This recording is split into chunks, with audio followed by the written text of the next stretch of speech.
Well, hey everyone. Welcome back to another season of Telling Tall Tales the Right Way. I'm your host, Heather Asiyanbi. I am a lover of all good things that are good stories. I should rephrase that. I love a really good story. There are certain elements of every great story, and those include good characters. And so today, this is our season premiere. La la, season premiere.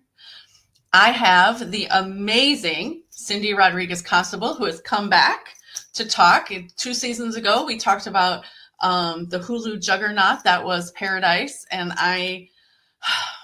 so true story. I am waiting for season 2, and I will probably get Hulu again just for season 2, and then I'm going to cancel it. Just saying.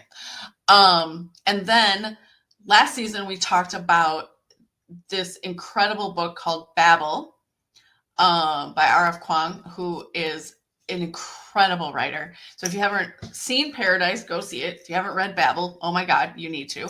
And so today, Cindy and I are talking about The Morning Show, which was Apple TV's one of their first forays into original content.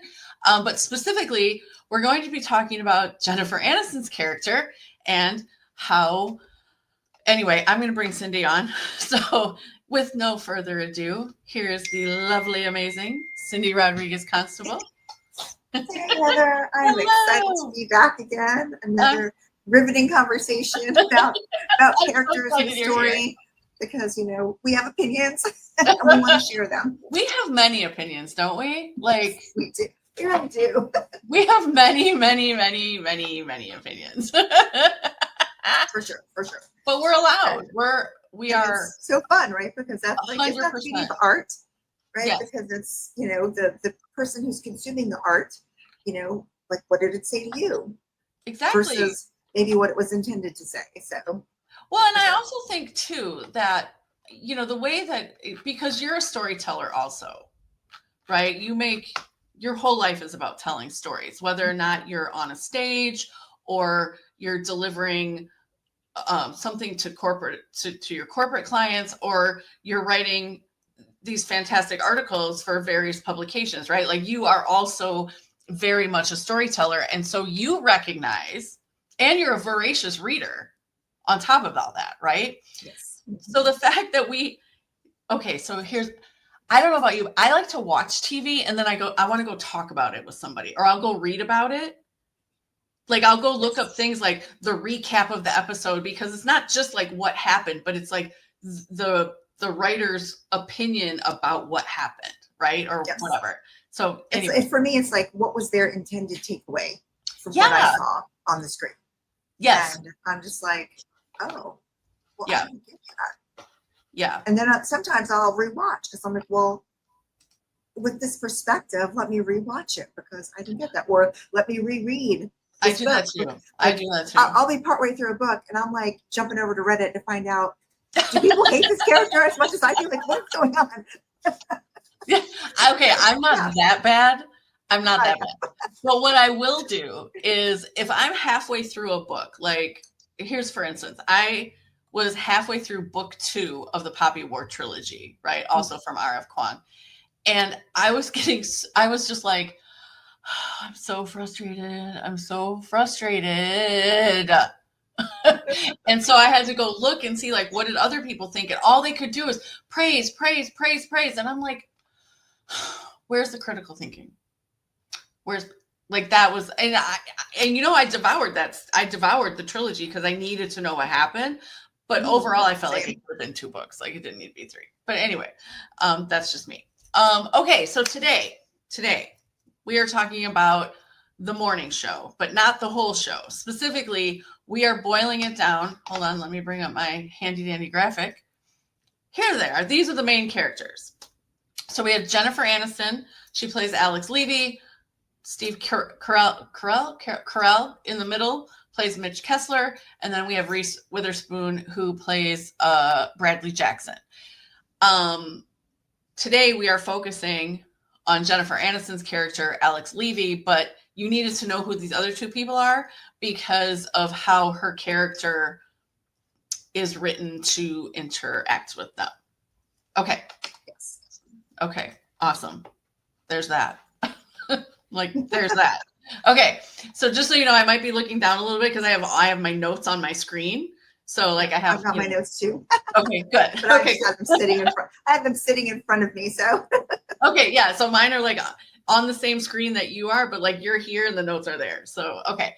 All right. So this is really what I realized the other night. So I was introduced to the morning show late. I didn't start watching it in earnest until probably like a month ago. And so and I'm binging it periodically. So I just finished season 2, and I think I'm halfway through the season premiere of season 3. Anyway, but what I realized the other day is I hate Alex Levy. I hate her with a capital hate. Like, I don't know if I have that much disdain for Alex, but she pisses me off a lot of days. she is, and and I realize it's potentially not logical to have this much emotion about a fictional character, because really it's the writer's fault, right? Like I feel like it is the writer's fault. It is absolutely the writer's fault that we feel this way about her. Because I feel like they're gaslighting us.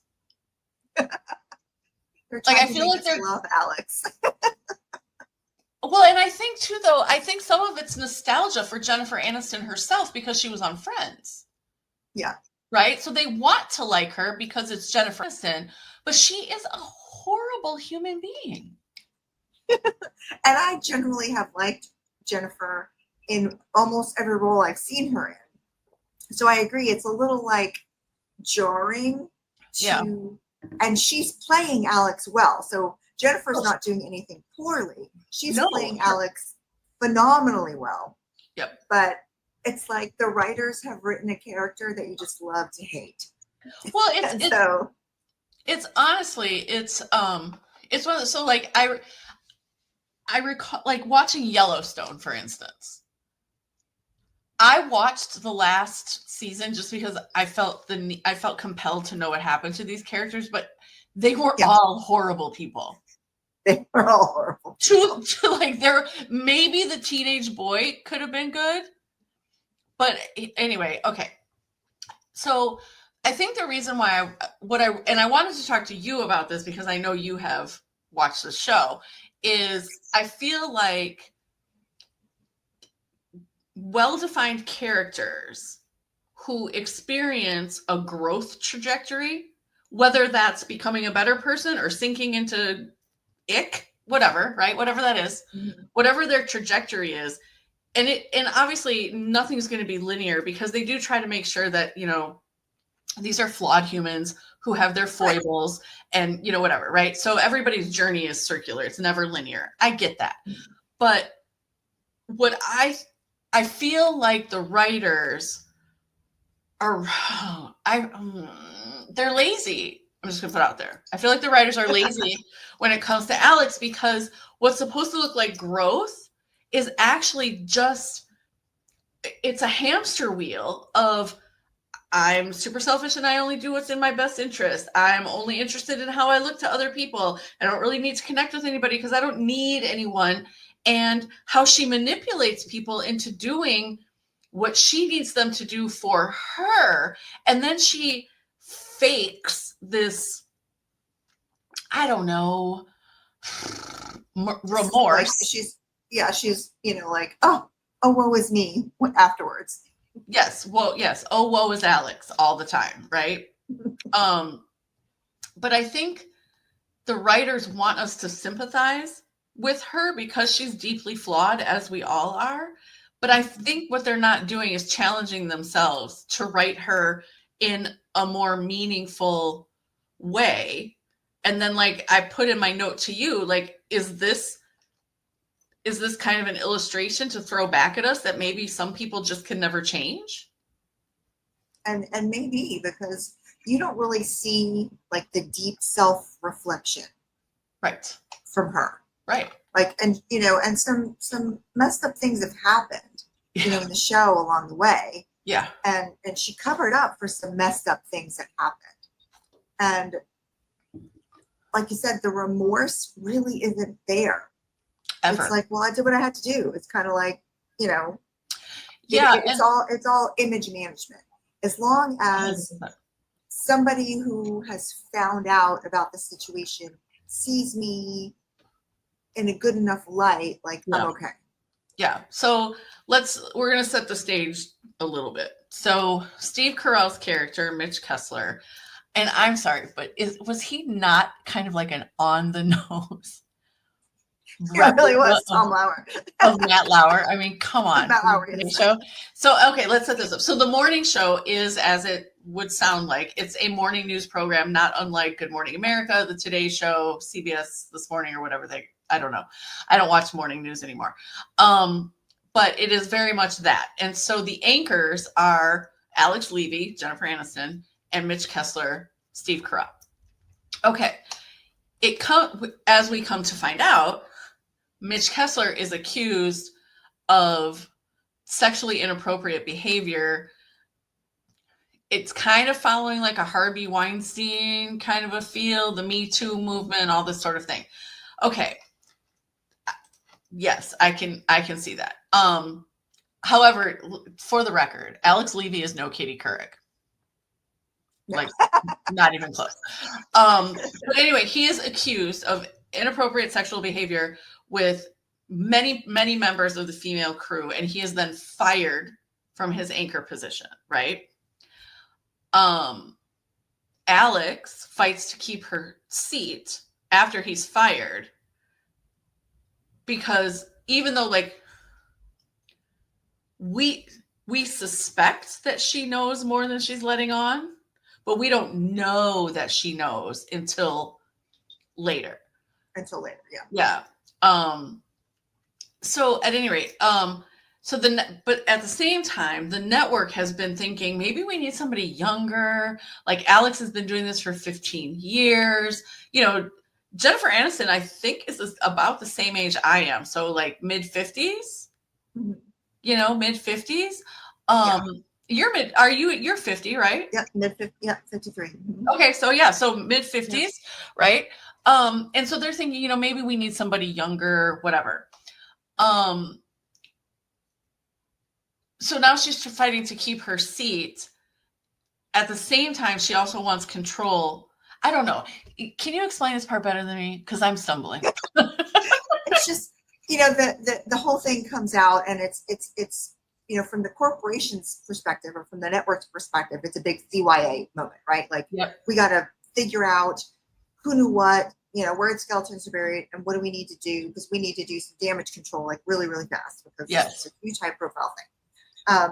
And while that's going on, there's new leadership at the network. Alex has been at the network forever. And so there's a lot of cutthroating going on at the network as well. For the life of me at this moment, I can't remember the guy's name who ran the network then. He's since been fired. Wait, are you talking about Corey, or are you talking about the Yes, Corey. Yes, Corey. And then the board who oversees the network, like the shareholder board, they're a bunch of vipers. So it's from every pocket, there's somebody coming at everything. Yes. And then this scandal kind of breaks. And, Alex has been there for 15 years, and she wants not just creative control over the show, she wants like network decision-making power. Yes. And so, and somehow she thinks that by anchoring, she's earned that. Yes.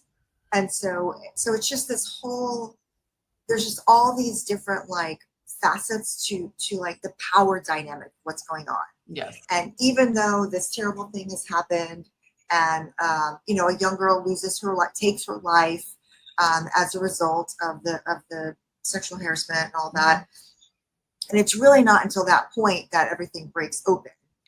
And but she's still angling for power, right? She wants the sexual harassment thing to be handled, but she doesn't want it to come out that she knew that she was such good friends with Mitch, that she knew all along all the things he was doing, and she just let them go. So it wasn't until this girl, dies that suddenly it's like, oh no, we have to do something. Right. And then of course Bradley finds out who's the new anchor. Okay. So this is where there's just a lot of power dynamics. Yeah. So, and speaking of the power dynamics, so back to what Cindy said just a minute ago, that she wants to make network level decisions. And that includes who her co-anchor is going to be now that Mitch is fired. Well, Bradley, Reese Witherspoon's character, goes viral because of a news story that she's covering about mines or something like that in wherever she's from, down south or whatever. And so they bring her to New York to like have a conversation about like, maybe you could be a correspondent for us because you've got all this fire and you clearly know how to relate to people and all this stuff, right? Well, Jennifer Aniston is receiving an award around the same time. So the network arranges for Bradley to go to the awards ceremony, or maybe it's just Alex. I don't know if I was ever really clear on that. Anyway, Bradley is very rough around the edges, right? She is, she's fueled by anger because of her childhood situation. Listen, I'm not trying to say that Bradley Jackson is the perfect character, because she is a mess. She is she's a hot mess express. Yeah. She's oh my God. Yes. but what problems, all kinds of problems, family my word. Problems, just a whole all of it.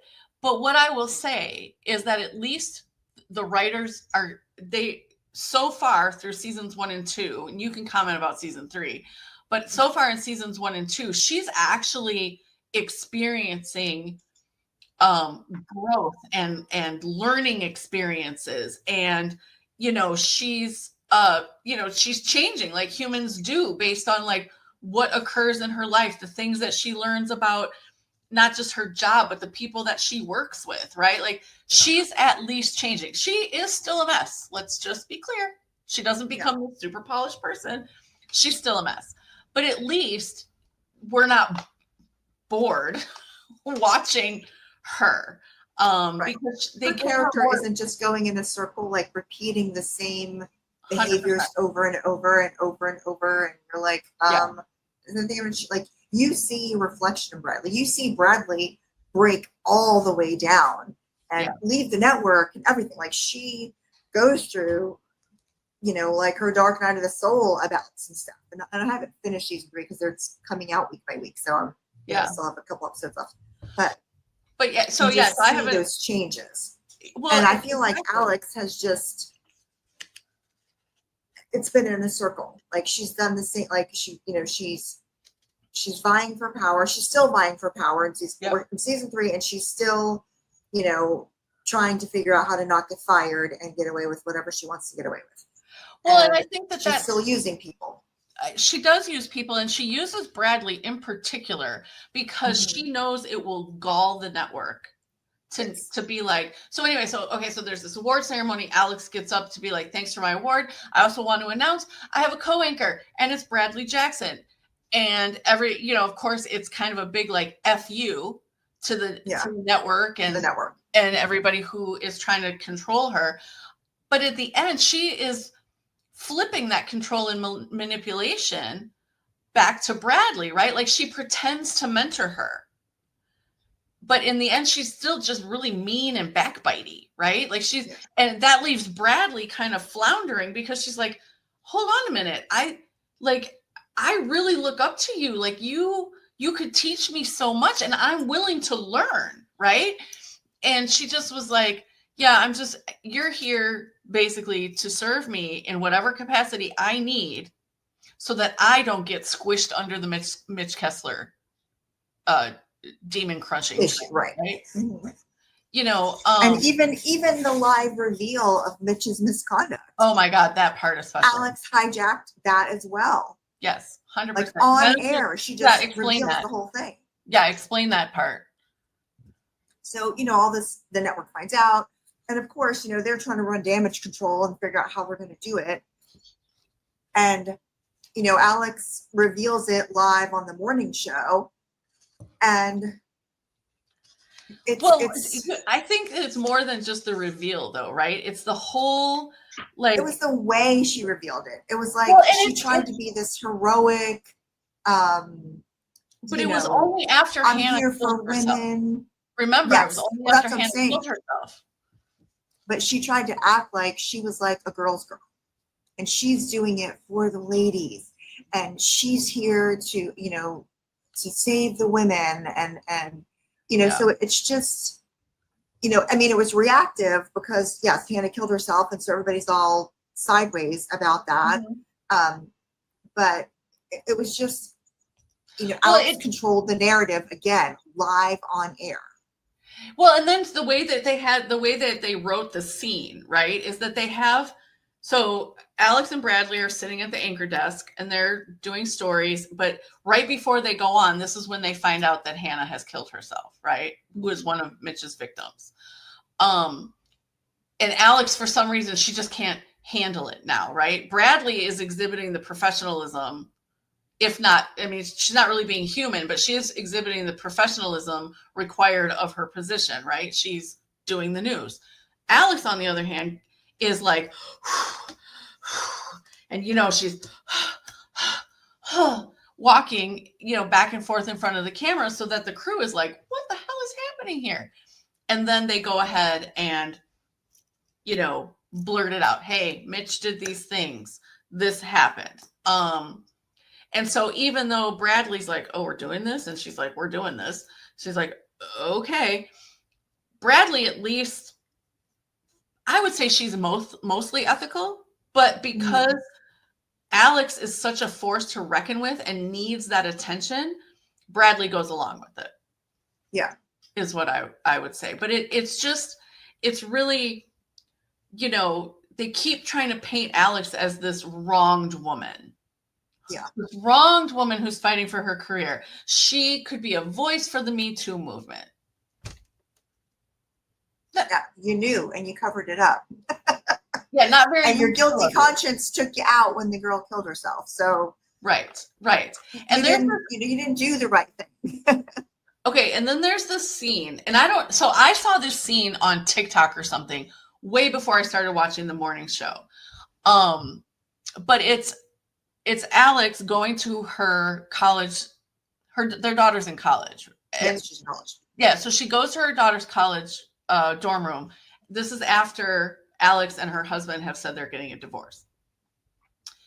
But this scene went viral because they're like, oh my God, this is how so many moms feel. This is how so many moms feel. But honestly, it's really just more illustration for how Alex is completely self-serving and how she refuses to take accountability, so she throws it all on everybody else, right? Like, you need to all take accountability for my behavior. Anyway, she's yelling at her daughter about how, you know, you don't get to be mad. I've done all these things for you. I had a career. Oh my God, so sue me, blah, blah, blah. This follows her daughter being like, you only care about you. Me and dad, or we're just like these bit players, right? So she has this whole scene, which I will put in the show notes so anybody who wants to go watch that scene can do it. You know, and when you just take it out of context, when you're just seeing a clip on TikTok, it is empowering for parents because, like, who doesn't want to scream that stuff at their kids now and then? Like, I still do, and my kids are grown. Yeah. Like, for real, right? But when you take it in it, when you wrap the context around it, she's just being cruel. Yeah. Right? To her own child. Instead of, like, finding a way to deal with those feelings properly. Well, that was writer's corner, right? It was like she just unloaded on her kid. Yeah. Right? And, you know, and as a mom, right, like, I had 2 daughters. You don't think I would want to unload on them from time to time? Listen, raising girls is not for me. No. But like, that's what my therapist was for, to help me work through and articulate those feelings in a constructive way to my child, right? Yeah. Because yes, you know, that's what family counseling was for and all the things. But you know, and that's my point. Like, Alex isn't doing any self-reflection. She is not turning that mirror around and trying to understand what she's so triggered about. And that's not to say that terrible things haven't happened to Alex too, that result in the feelings and the triggers that she has, because, we're all flawed and we all have crap. But she's not taken like a self-reflective view of any of that. It's just thing happens, Alex is triggered, she lashes out. Things happen, Alex is triggered, she lashes out. That's true. And she doesn't come back, she doesn't apologize. And when she does apologize, there's always a but with it. There's always a but. It's like, I'm sorry, but. Excuse. I'm sorry, but. I'm sorry, but. Yeah. Well, and I want to bring up something that you said though earlier, because it reminds me just now of how much we don't know about Alex. Like, we have way more background on Bradley, how she grew up, her family dynamics, the relationship with her brother. We know nothing about Alex, about how her life has shaped her art, who she is today, right? And why she behaves. We don't have any of that. I wonder, which might help the audience be more endeared to her character, and that might be why there's more forgiveness, if you will, for Bradley's transgressions, because you know from whence she came. You understand the dynamic of the things that have shaped her. That's a really and Bradley gets really raw about the things that have happened to her and says. She lays it out like this is where I'm coming from. This is what happened to me, and I'm trying here. Yeah. And even with Corey, who's not, in season 3, we get a little more of his backstory and his mom and what's gone on there to make him be, the jerk that he is in the boardroom. But I don't think we have that. We haven't seen that character development with Alex to give us that background. So again, lazy writing, right? She's the star of the show. How do we not have her background? That's another, and I didn't even think about that until you just said it. Until you just said Alex has gone through these things in her life, and I was thinking, what things? Yeah, I don't know what they are, but I have to assume that there are things, or else she wouldn't be walking around, because she's angry. Yeah. She's angry at the world. And it can't just be from this job. Now the work environment there is second to none terrible. So, I mean, oh my gosh. Well, and I think it is the epitome of everything you're not supposed to do in the HR manual. That's what this job is. Well, and I would just like to point out, I mean, I was this was further down in the notes for us to talk about, but I do think you bringing it up makes a really good point, is that we have to remember. And I'm not trying to, because, I'm not excusing Alex for anything. I'm looking at you, writer's room. But we have to remember that they're operating in a culture, societally, also in the company, that is very it's white male supremacy. It's white male supremacy. And I think we can't just shove that off to the side, because as women, especially non-white women and underrepresented other people in the workplace, Daniel makes a good point of that. He's another character. We're not going to dive into that. That's a topic for another show. But I think when we think about hustle culture and do whatever it takes to get ahead, and basically it's an eat your children kind of a culture, are we really surprised that Alex acts the way she does? I think maybe we shouldn't be, but again, it speaks to what you said before about we don't know enough about this main character to be able to say, oh, well, she had these experiences as she was growing up or in her early adulthood that have, tainted her outlook on the world. Right? Everyone, thank you for joining me. This was our first half of our conversation about the character of Alex Levy on The Morning Show, which airs on Apple TV. So I look forward to you joining us next week for part 2. Thank you.